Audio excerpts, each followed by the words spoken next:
पिता आज आप सभी के समक्ष श्रीमद् भगवद गीता के विषय में अपने विचारों को व्यक्त करना चाहती हूँ, जो कि इस प्रकार से है। श्रीमद् भगवद गीता में बताया गया है कि कर्म की क्या प्रधानता है। इस बात से हम सभी अच्छी तरह से अवगत है।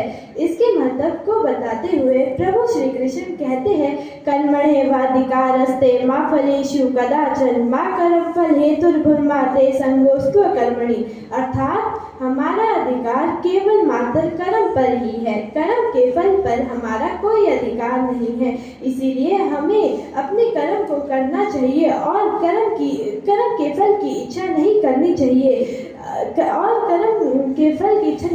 इसीलिए योग दर्शन में भी वर्णित है, ईश्वर प्रणिधानम तस्मिन् परम गुरु स्वकर्मार्पणम। अर्थात हमें अपने सभी कर्मों को ईश्वर को समर्पित कर देना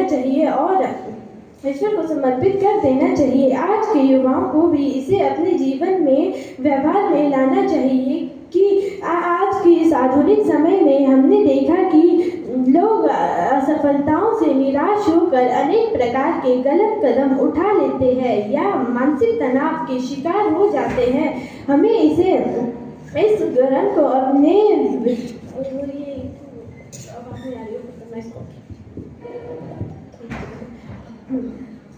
आज के इस आधुनिक समय में हमने देखा कि लोग असफलताओं से निराश होकर अनेक प्रकार के गलत कदम उठा लेते हैं या मानसिक तनाव के शिकार हो जाते हैं। अतः उन्हें इन कदमों का अपने जीवन में व्यवहार करना चाहिए। श्रीमद् भगवद गीता न केवल एक धार्मिक ग्रंथ है, अपितु यह एक उत्कृष्ट मार्गदर्शक है।